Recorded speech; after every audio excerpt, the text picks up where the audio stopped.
And now, more senior living at its best with Jan Fowler.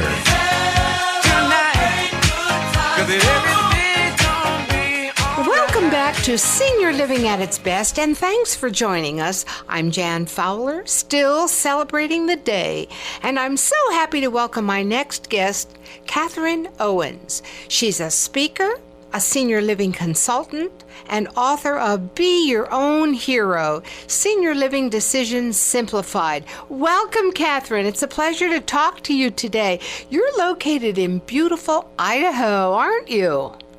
Yes, Jan, and thank you for having me as well today. I am in Boise, Idaho, and feeling very blessed for that. Oh, and I must congratulate you on your new book, and congratulations on your book awards. Your book has been distinguished as one of the top 10 Idaho nonfiction books. How wonderful. Give us the full title of the book. Jan, my book is Be Your Own Hero, Senior Living Decisions Simplified.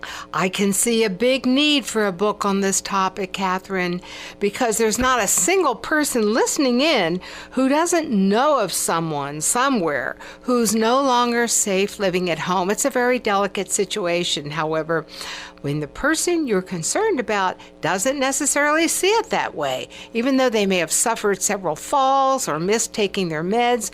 I'm intrigued by your title, Be Your Own Hero. That's a beautiful title. How did you come up with such a catchy title? Well, Jan, I would say the number one fear people have is losing independence and control of day-to-day decisions. Yet this is one of the most difficult decisions people will ever make. Because of that, a lot of people put it off. They wait till there's an emergency or a crisis to make this decision. So Be Your Own Hero really is about taking a different approach.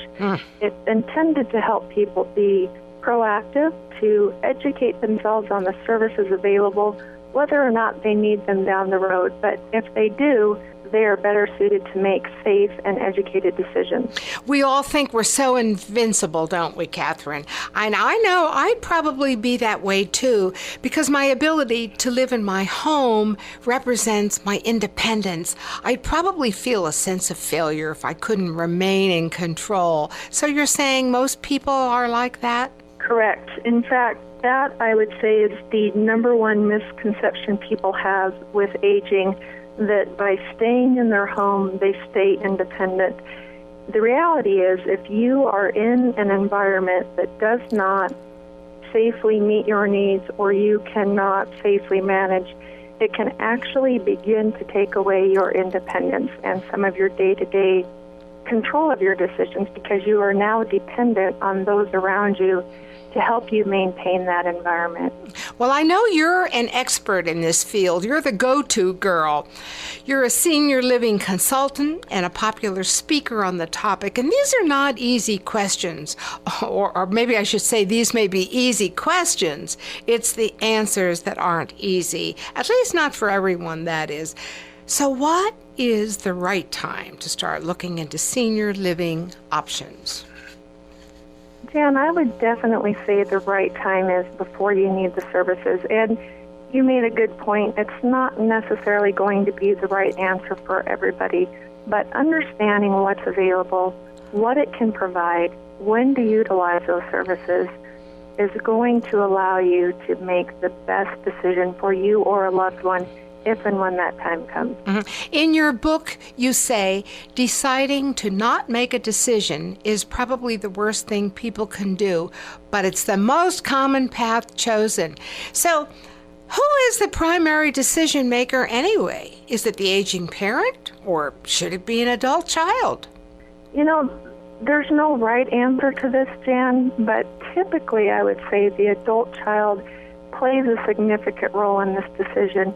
But there are many factors that go into who is the primary decision maker and how this decision is made.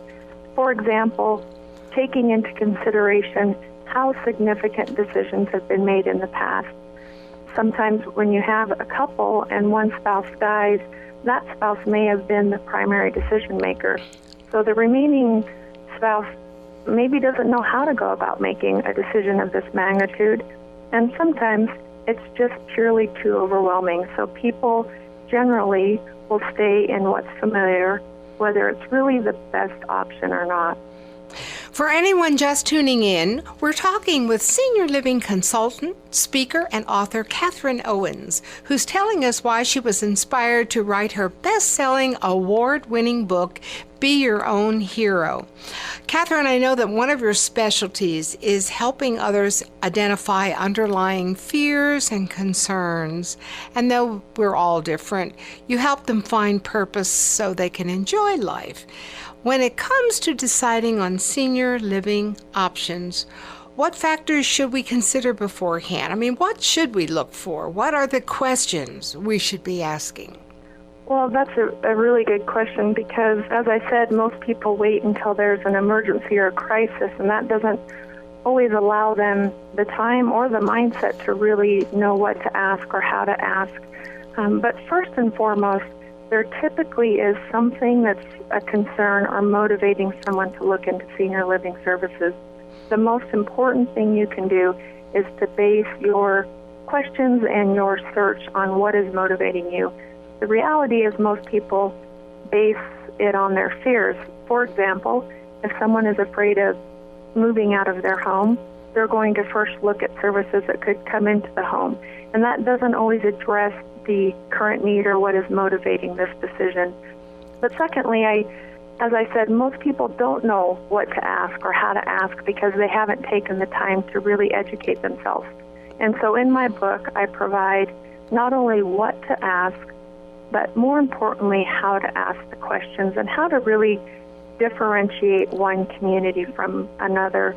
A simple example of this would be, instead of asking if a community provides nurse oversight, which all communities do, ask instead, what level of nurse oversight do they provide?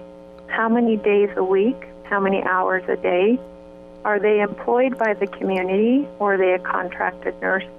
So there's a different way to really ask the question so that you can begin to see what level a community is providing the different services. Sure, because it's going to depend upon the level of function and the circumstances for every older person. And before we go any further, please tell us how people may contact you. Do you have a website? And how may they buy your book?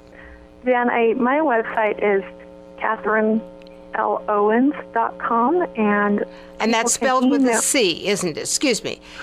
Catherine, correct. Spelled with a C, Lowens.com.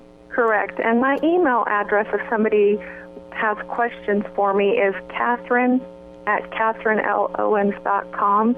My book is available through my website as well as on Amazon.com. What do you feel is the biggest misconception regarding senior living communities? Oh, I'm going to interrupt myself with a comment, if you don't mind, with an observation I myself have made a number of times. I visited a lot of senior living facilities. In fact, many of them invited me to come and present book programs when Hot Chocolate for Seniors came out. And naturally, I'd arrive early to set up my book display, and I was always so astonished to see the living rooms, the parlors, empty with not a soul around. I mean, people came in when they arrived when it was time for my event, but I never saw residents casually visiting with one another before the appointed time. So my misconception is that those who live in the same building spend time socializing with each other at times other than meal times. What do you feel is the biggest misconception regarding senior living communities? Well, Jan, you bring up a really good point, and it lends to what the biggest misconception is regarding senior living communities, and that is that most people assume that all communities provide the same service. And it is true that most communities provide the same basic services. But again, what sets a community apart is going to be how they provide those services, at what level they provide those services, and how much of those services they provide.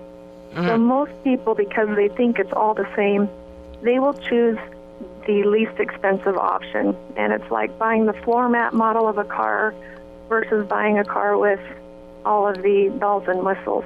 You do get what you pay for, and that is exactly why it's critical to take the time to really shop communities, to understand what sets them apart, because it's those services and how they're provided that are going to lend to someone's day-to-day quality and overall well-being and satisfaction. Mm-hmm.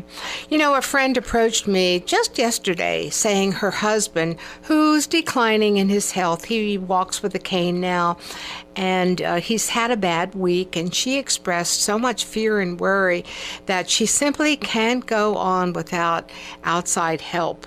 So what do you do if you are in a crisis situation, and she already is, and you're in need of assisted living? I would say one of the most important things you can do is be honest. I get phone calls from people every day that, whether it's the senior or the adult child, that they're protective, they're guarded, they don't want to give out necessarily the information as to what's motivating the call because they're afraid they're going to be harassed or called. If you are in a crisis situation and you need to have your needs met in a timely manner, it's important to be upfront with the person that you're working with about what is going on, what is motivating that inquiry, so they can let you know whether or not they can meet that need, and let you know what they can provide. So, what would you say are some of the common mistakes people make when they're researching senior living? Number one, like I said, is to assume that they're all the same. And the other thing that I see often if it's an adult child that is helping with the search is they tend to look at communities that are convenient for where they work or where they live. That doesn't necessarily mean that those communities are best going to meet the need or the wants of their parents. So it's important to base their search and their decision on communities that are going to meet the needs, because that's where your parent is going to live every day. That is the experience that they're going to have every day. Good point. Catherine Owens, author of the award-winning Be Your Own Hero, Senior Living Decisions Simplified. Once again, your website is CatherineLOwens.com, spelled with the C for Catherine. Thank you so much for taking time from your busy schedule to come on the show and to discuss a very important issue, one with critical implications for elderly people who are no longer safe living in their homes, yet who refuse to budge. I really recommend your book. Thank you for being a great guest, Catherine. Well, thank you, Jan, for having me. It's been an absolute delight. Well, that's it for today, folks. Please visit my website at janfowler.com and click on radio page to hear any archived radio interviews which you may have missed. And